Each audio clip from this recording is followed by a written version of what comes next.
العالمين الصلاة والسلام على رسول الأمين وعلى آله وصحبه أجمعين أشهد أن لا إله إلا الله وأشهد أن محمدا عبده ورسوله اللهم صل وسلم وبارك على سيدنا محمد وعلى آله وأصحابه ومن تبعهم بإحسان إلى يوم الدين.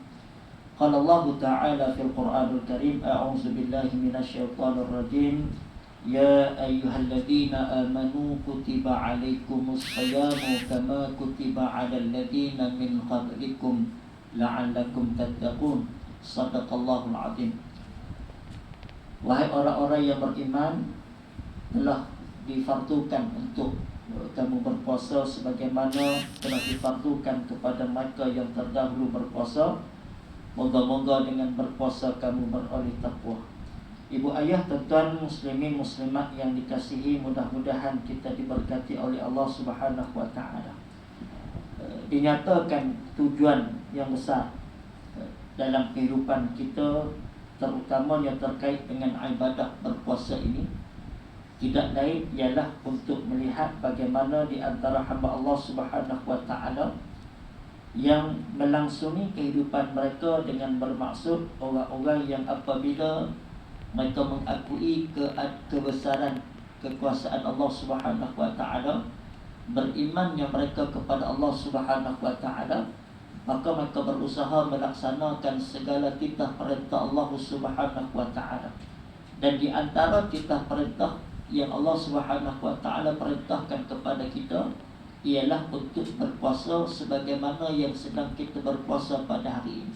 Dan sememangnya di antara tujuan manusia dijadikan oleh Allah Subhanahu wa taala untuk menyatakan sejauh mana keimanan kita kepada Allah Subhanahu wa taala. Sebagaimana Allah Subhanahu wa taala berfirman dalam satu ayat yang mengingatkan kita, apabila kita dijadikan oleh Allah Subhanahu wa taala, maka jangan kita menyangka bagaimana kehidupan kita ini sekadar mana untuk kita melangsungkan kehidupan tanpa ada ujian. Sebagaimana Allah Subhanahu wa taala mengingatkan kita, apabila kita berkata kita beriman kepada Allah Subhanahu wa taala, maka jangan kita menyangka tidak ada ujian. Dan di antara ujian yang Allah Subhanahu wa taala timpakan kepada kita pada hari ini untuk melihat sejauh mana berimannya kita, ialah kita berusaha untuk melaksanakan perintah kepada Allah Subhanahu wa taala, iaitu berpuasa. Tuan-tuan, kalimah takwa yang disebut oleh Allah Subhanahu wa taala yang ada pada Al-Quran itu tak kurang lebih 300 tempat yang mengingatkan kita bahawasanya hidup kita ni kena berjaga-jaga. Berjaga-jaga dalam arti kata jangan kita melakukan apa jua yang dilarang oleh Allah Subhanahu wa taala. Berjaga-jaga dalam arti kata apa sahaja yang kita buat atas dunia ni mesti mengikut kehendak Allah Subhanahu wa taala. Tak boleh kita nak ikut-ikut suka kita tanpa ada aturan-aturan yang telah ditetapkan oleh Allah Subhanahu wa taala. Ya, kita boleh kata kita hamba Allah, kita boleh kata kita manusia yang bebas untuk melakukan apa saja, betul? Kita boleh kata kita manusia yang boleh bergerak ke sana kemari, apa saja kita nak buat kita boleh buat. Tetapi sebagaimana seorang yang benar-benar beriman, atas dasar keyakinan kita adanya Allah Ta'ala, adanya balasan akhirat sana, maka kebebasan kita di atas dunia ini sebenarnya masih terikat dan terbatas. Terikat dengan ikatan yang namanya Islam. Islam di sana adalah cara kehidupan. Bagaimana kita terikat di antaranya peraturan dan undang-undang. Ada benda yang kita boleh buat, ada benda yang bila kita buat Allah Ta'ala suka, Allah Ta'ala akan bagi balasan di akhirat kelak. Allah akan bagi kesenangan di akhirat kelak. Dan ada benda di atas dunia ni, benda-benda yang Allah larang, walaupun dilarang oleh Allah Ta'ala, walaupun nafsu kita suka nak buat, tapi oleh kerana larangan Allah Subhanahu wa taala, maka kita tidak buat. Maka di sanalah disebut oleh Allah Subhanahu wa taala dan diperingatkan kepada kita bahawasanya hidup kita ini adalah hidup yang ada pantang larangnya. Pantang larang dia apa tuan-tuan? Dua saja. Satu, sama ada kita nak buat benda-benda yang berpahala, yang balasannya syurga, ataupun kita nak buat benda-benda yang berdosa, yang akhirat nanti kita akan terhembat ke dalam neraka. Tuan-tuan yang dirahmati oleh Allah Subhanahu wa taala, Amirul Mukminin Sayyidina Umar Al-Khattab radhiyallahu anhu pernah bertanya kepada seorang sahabat yang sangat dikagumi oleh baginda Rasulullah sallallahu alaihi wasallam, iaitu Ubay bin Ka'ab radhiyallahu anhu. Ubay bin Ka'ab ni orang yang adil.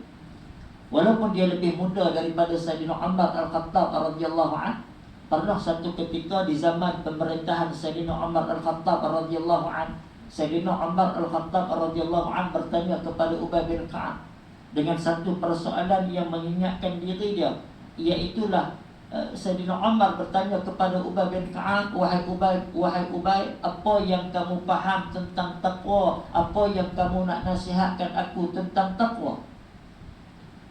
Maka Ubay bin Ka'ab radhiyallahu anhu bertanya kepada Amirul Mukminin Sayyidina Umar Al-Khattab, wahai Sayyidina Umar, pernahkah kamu berjalan di satu jalan yang banyak duri? Pernahkah tak pernah kamu melalui satu jalan yang ada halangan padanya? Maka kata Amirul Mukminin Umar Al-Khattab, dia kata, ya, aku pernah. Lalu Ubay bin Ka'ab tanya, bila lalu jalan yang berduri, jalan yang banyak halangan ni, apa tindakan kamu? Apa yang kamu buat? Bagaimana nak melalui jalan tersebut? Kata Umar Al-Khattab, aku akan jalan dalam keadaan berhati-hati melangkah supaya kaki tak terpijak duri.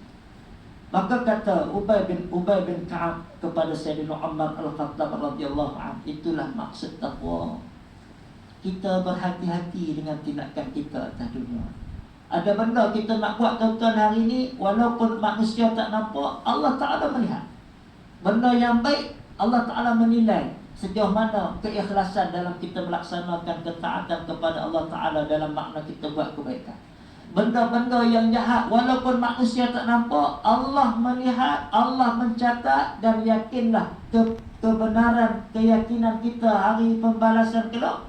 Setiap amalan-amalan yang kita buat ni, baik ke, jahat ke, semuanya akan diperhitungkan oleh Allah Subhanahu wa taala, akan diperlihatkan oleh Allah Subhanahu wa taala. Sehingga akan bekas-bekas peninggalan apa sahaja yang kita tinggalkan atas dunia ni, sama ada benda yang baik ataupun benda yang jahat, akan dipertontonkan semula oleh Allah Subhanahu wa taala. Malam Jumaat kita biasa menjumpai satu ayat dalam surah Yasin, ayat yang ke-12 yang selalu kita sebut, inna nahnu nuhyil mauta wa nakhtubu ma qaddamu wa atharahum wa kulla syai'in ahsaynahu fi imamin mubin. Allah kata, kami akan menghidupkan semula sesudah mana kami mematikan mereka. Kita ni esok-esok bila kita dah mati, Allah akan hidupkan kita. Kemudian kata Allah Ta'ala, kami akan berikan kepada mereka catatan amalan-amalan apa yang telah mereka usahakan. Wa atharahum, termasuklah peninggalan mereka. Dan kata Allah Ta'ala, bila kami berikan catatan amalan tersebut, kami akan memberikan pembalasan yang setimpal. Al-Imam Ibn Hajar Al-Asqalani dalam menafsirkan dengan lebih lanjut makna wa atharahum, bekas-bekas peninggalan itu, apa sahaja kerja buat yang terkait dengan manusia dalam kehidupan dunia ni, Allah Ta'ala akan mengambil kira semuanya. Kalau benda-benda yang baik kita buat, Allah Ta'ala catat, Allah Ta'ala akan kira, dan Allah Ta'ala akan memberikan pembalasan yang setimpal. Dan kalaulah kerja-kerja kebaikan itu ada orang tiru, ada orang ikut, orang ambil perkara yang kita buat tadi ni sebagai contoh, kita juga akan diberikan saham-sahamnya oleh kerana peninggalan kita itu orang ikut dan orang buat. Dan begitulah sebaliknya, apabila kita meninggalkan sesuatu pekerjaan yang buruk, sesuatu perkara yang menyebabkan berdosa, orang tiru, orang buat, orang ikut, lagi mana orang dok buat, kita akan dapat saham juga di akhirat. Dengan makna apa tuan-tuan? Oleh kerana kita duk bagi dekat mereka contoh-contoh yang tak baik, kita duk tunjuk ajak kepada mereka perkara-perkara yang tak baik, orang tiru, orang turut. Wa atharahum, kita dah tak ada atas dunia ni, tapi orang duk buat benda yang kita buat tadi ni. Makna apa tuan-tuan? Kata para ulama, dosa itu akan tetap terus kepada kita. Tuan-tuan yang dirahmati oleh Allah sekalian, kita berbagi umur yang kita tak tahu bila kita akan dijemput bertemu dengan Allah Subhanahu wa taala. Dalam keadaan hari ini di depan mata kita, kita menyaksikan ada di kalangan jiran kita, saudara mara kita, rakan-rakan kita yang sebelum-sebelum ini berpuasa dengan kita, yang sebelum-sebelum ini mengucapkan salam kepada kita, yang meraihkan Ramadan, yang menghidupkan Ramadan, hari ini dah tak ada dah tuan-tuan. Makna apa tuan-tuan? Kalau mereka yang biasa duduk dengan kita, biasa bersama dengan kita, hari ini dah tak ada, berkemungkinan tahun depan orang pula akan kata yang sama dekat kita. Mana nak tahu tahun depan saya pun tak boleh main dah ni. Tak ada lah nak main lagu mana. Mana nak tahu lah. Mana nak tahu ini kita duduk dalam keadaan berjemaah ni, Allahu Akbar, main tahun depan hak duduk sebelah kita malam ni tak ada. Bukan kata duduk sebelah kita, barangkali kita pun tak ada lah tahun depan ni. Maka marilah kita mengambil kesempatan berbagi beberapa hari lagi dalam bulan Ramadan ini, dalam keadaan barangkali tadi pun saya dah mula dengar dah lagu raya. Dah mula dengar dah lagu raya. Kalau tuan-tuan bawa cucu, bawa anak-anak pergi beri baju raya, hari dah dengar. Tapi radio ni dah mula pasang dah tadi. Dah mula pasang. Tak apalah tuan-tuan, kita biasa lagu raya tu.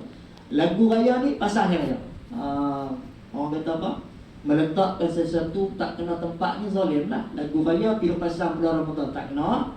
Kalau ni kita sambut Ramadan dulu, kita kira ke mana pun, berbaki Ramadan yang ada ni, kita nak memanfaatkan seboleh-bolehnya untuk kita beramal ibadah. Walaupun sebelum ni kita tak pernah buat amalan ketaatan macam mana kita buat hari ni, kita usahalah tambah lagi.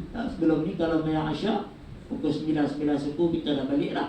Hari ni kita masih berada di rumah Allah SWT, di surau lain. Makna apa saat pergi balik pun kalau boleh nak rehat sah, kemudian nak tengok pula Quran.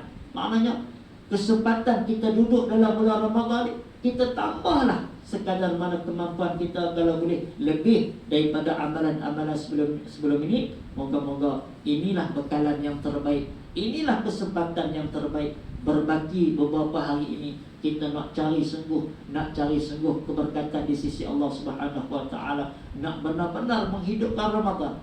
Sebagaimana sabda Nabi sallallahu alaihi wasallam, man khama Ramadan imanan wa ihtisaban ghufira lahu ma taqaddama min dhanbi. Siapa yang menghidupkan Ramadan, kata Nabi, dengan penuh keimanan, dengan penuh pengharapan, ghufira lahu ma taqaddama min dhanbi, Allah akan mengampuni segala dosa-dosanya yang terdahulu. Tuan yang dirahmati oleh Allah sekalian, mari sama-sama kita berazam. Tak berapa hari dah ni, tak berapa hari dah kita nak salat tarawih, tak berapa hari dah kita nak dapat fadilah kelebihan bacaan Quran yang berganda-ganda pahalanya. Maka dalam kesempatan yang berbagi ini, saya mengajak diri saya mengajak kita semua, marilah kita memberikan perhatian sepenuhnya untuk kita meraih peluang, meraih kesempatan, nikmat, rezeki yang Allah berikan apabila kita berada dalam bulan Ramadan yang penuh kebaikan ini. Wallahu a'lam. Aqulu qali hadza wa astaghfirullahal azim li wa lakum. Assalamualaikum warahmatullahi wabarakatuh. Bismillahirrahmanirrahim. Alhamdulillah, salatu wassalamu ala Rasulillah. Allahumma inna nas'aluka ridhaka wal jannah wa na'udzubika min sakhatika wan nar. Allahumma innaka 'afuwun karimun tuhibbul 'afwa fa'fu 'anna wa an walidina wa an jami'al muslimina wal muslimat bi rahmatika ya arhamar rahimin. Walhamdulillahi rabbil alamin. Amin ya rabbal alamin. Salatu jami'ah. Salatu jami'ah. Astagfirullah.